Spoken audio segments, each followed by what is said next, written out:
What's up guys, MrVerry aka Adronus here, and I am going to be showing Arthei, or Arthei, whatever Vampire Lord's name is, his section of Vengoth Castle, and I think this is a pretty good area to hunt for sorcerers. I seem to make decent experience per hour. It's not amazing, but it's decent. And I always make at least what I spend. And another nice thing about hunting here is no one ever hunts in this section.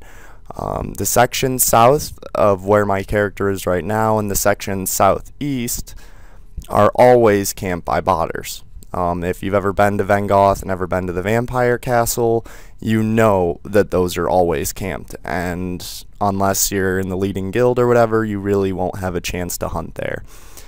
But I like this section. I like the hell spawns. I usually just SD them down, and I always bring great fireballs, avalanches, explosions. The specters are nice as well because they have a really high chance of dropping wands of cosmic energy. It's like 10%, so you know, you're going to get at least 1 in 10 on average, which really isn't bad considering how easy they are for a sorcerer. Now this is the ground floor. To get in here to unlock it, you need to do the entire Blood Brothers quest, and that's not a really easy quest. You need a team of 4 at least to unlock access to the castle even. It took me a while to find enough people to do it. I know I haven't made a video in a while, and I've gotten a few people asking, Mike, where's the videos, what's going on? And really, I've just been having a lot of real life issues. I actually just moved, and I now have the internet and everything set up, so I'm going to be making videos again. Woohoo. And should just be back on the horse. If you have any video suggestions, please let me know. I know one of my viewers said Forbidden Lands. I already planned on doing that. Like I said, I have a large list of all the hunting areas or spots I want to show. I just haven't gotten around to doing it all yet. I would have had quite a few more videos done if I didn't have so much going on in RL, but these things happen. Anyway, let's talk about the hunting area. On the floor above me, you saw that I had 2 hell spawns on me. I went in the corner and started explosioning them. Now, hell spawns are actually strong to physical, so it wasn't doing the greatest damage, but it's nice to be able to hit both targets, and since I had a bunch of explosions and around 250 to 300 avalanches and great fireballs, I'd rather use some of the explosions when I have just 2 of them right next to each other, rather than use up all my avalanches and great fireballs early on and have to leave early. So pretty much everything in here is either weak to ice or fire, so that is why I have both. Werewolves are weak to both ice and fire, specters are weak to fire and energy, and vampires are weak to fire along with the vampire brides. So they both come in handy depending on what room you're in. And what the concentration of enemies is. So like if I have 4 hell spawns and 2 vampires on me, obviously I'm going to be using avalanches to do the ice damage, and the fact that hell spawns have so much more health that I'd rather, you know, do a little bit of damage and kill the vampires in like 2 to 3, maybe 4 turns with avalanches, because I think they're strong to ice, and you know, get the hell spawns down to a decent amount of health.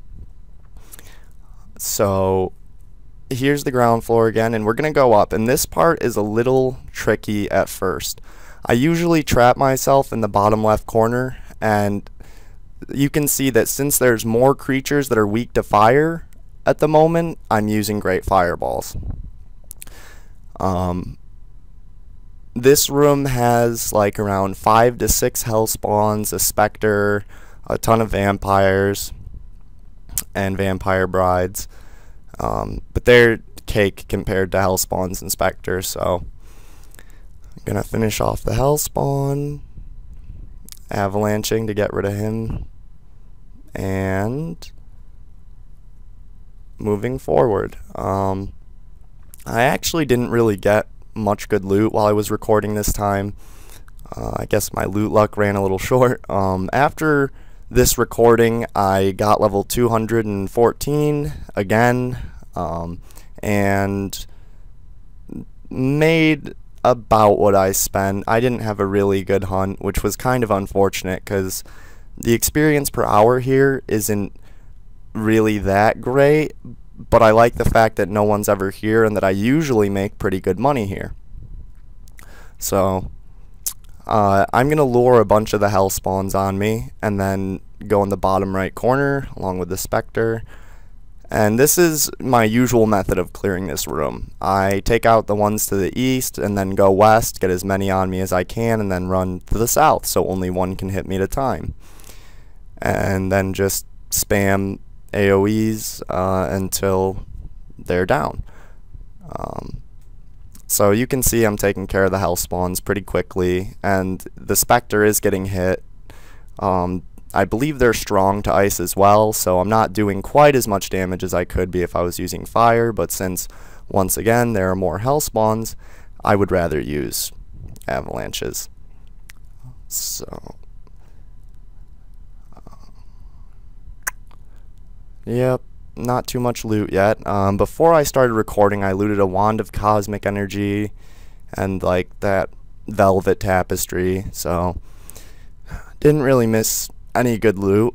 The only thing that I looted during this hunt that was actually nice was a Dracoil statue, which hell spawns do drop very, very rarely. So that's how I made out. But one more hell spawn. And when they're by themselves, I usually just SD them because they are weak to death as well, which I always thought was weird, being that they're like a hell spawn. You figure hell, death, but whatever. So no loot from the Spectre either. Gonna go up and show the next area. And in the next area, you can go in the corner and make it so you can only have 2 on you at a time, which is really helpful. And as you can see, there's one Spectre, a bunch of hell spawns, and vampire brides. This is also the floor that will take you to the outside of the castle, which you can see from a bunch of different rooms within the castle. And it's pretty nice the way that I have it set up right here, because I'm able to hit all 3 hell spawns and only 2 can hit me with melee, whereas the third can still shoot fireballs, but it's still some damage reduction.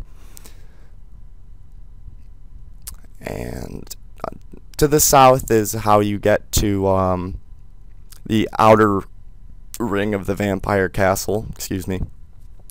And there's like 4 werewolves that spawn to the east. There's like 4 vampire brides that spawn to the west. And to the south there's 3 hell spawns. And there's a spot where you can make it so only 1 gets you at a time, but you can still avalanche for a decent period of time to deal damage. And I'll be showing all that, as well as all the way up to the boss room. And the boss is only there when you awaken him, so you can actually AFK in that room, but I wouldn't suggest it because I'm pretty sure if other players awaken him, you'll get teleported to the boss room as well. Vampire brides do drop a lot of strong mana potions, which is one of the nice things about them. Very rarely they drop boots of haste. I looted a few hibiscus dresses this hunt too, which is, you know, an extra 3k here and there. It helps certainly. And combing through bodies. So where should I go next, guys? I was told Forbidden Lands, but if you have any other suggestions, let me know. Whatever sounds appealing at the time is usually what I do. Whatever I feel inspired to do. Alright, so there's 2 werewolves from the east, and you can see the 3 vampire brides, and I usually trap myself in the corner over here, and I kind of pause to make sure that they can all keep up. the werewolves will constantly summon werewolves. And actually, they trap themselves in over on the right spawn, which you will see in a moment. And using explosions to finish them off, and then great fireball, because aiming that explosion would have been hellish. And a wolf paw and werewolf fur, not bad, not great. Like I said, I was pretty disappointed in loot overall, but these things happen, such as Tibia. Moonlight Rod, yeah, the Vampire Brides drop those really often, and they are virtually useless. They're really not worth their weight. See, I fire wave there, and what I should have done, what I could have done, which would have been cool for recording's sake, is just used explosions on the back one, which wouldn't have killed the werewolves, but would have hit both werewolves, so the werewolves would have trapped themselves with their own summons, as well as made it so they really couldn't do damage to me. So that's nice. And I'm gonna lure the hell spawns now. They're straight south, so I'm potting up. I should have honestly thrown my dwarven legs on when I was doing this, but I guess having the extra speed isn't so bad, and that was a nice little pinch there with all three of them. And this is the spot I always run them to. See? Bam. Perfect. And just drop avalanches until they get out of range, because they will most of the time walk out of range before you're done killing them. And if that's the case, then just SD the one in front and keep going. Now, there's a lot of different creatures in Vengoth, and that's kind of why I wanted to show more than just this section, because the section to the north of me, I believe, has a Dark Torture and a Fury, which you don't need to fight. Oh, there's a Spike Squelcher. That's like one of the only things I loot during this video, other than the random Great Health and Ultimate Health potions. But I've actually hunted the Fury and Dark Torture spawn by myself, and it's pretty easy to do that because you can make the Fury stay away with Energy Wall and then lure the Dark Torture out. Now, I wouldn't really suggest doing that a whole lot, just because Dark Tortures deal a lot of damage with their throwing knives, and I've actually I believe I was like level 190 maybe, and I was doing it without Mana Shield, which is pretty ballsy, and the Dark Torture ended up killing me in one hit. So that was my fault. I shouldn't have been around those without Mana Shield on. You really shouldn't unless you have, like, I would say 1.5k health, because they can deal my full health now at level 213 with one throwing knife, if it's a nice hit. And you're not always going to be at full health, obviously, because you always have creatures on you. And here, same strategy as downstairs. I just go to the spot where only two can get me and hammer them with avalanches. Avalanches because, like I said, 2 hell spawns and only 1 vampire bride. So finish him off with SDs, and on to this one.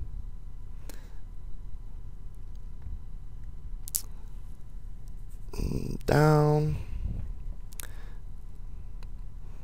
I do think this is one of the more interesting areas in Tibia, and it's definitely one of the more creative spots as far as the variety of creatures, the variety of the Vampire Lord bosses. Whatever they like is what is in their room.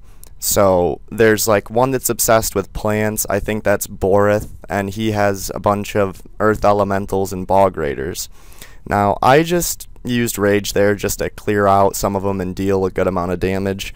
That really is a waste, but since I noticed that I had more pots than I needed, as far as corresponding to how many runes I have, I just decided to, you know, use a little extra mana, get my magic level up, and in the meantime boost the experience per hour a little bit. So we're about done here. I'm pretty sure the floor above this is the boss room. So But by the time you get up here and clear everything, the entire downstairs will be spawned. And that can be a little tricky in the one room with the coffins, where I block myself in by the coffins, because sometimes you can go back down and have a specter and 2 hell spawns, or 3 even, right there. So you have to keep that in mind. Make sure that you don't get back spawned on. That is such an easy and yet really stupid way to die, and any experienced Tibia player will tell you that. I must have forgotten to click lock to application when I started recording, because I have it recording my whole screen, so I apologize for that, guys, but the quality is better, and this is where I will end the commentary. Thank you for watching, guys.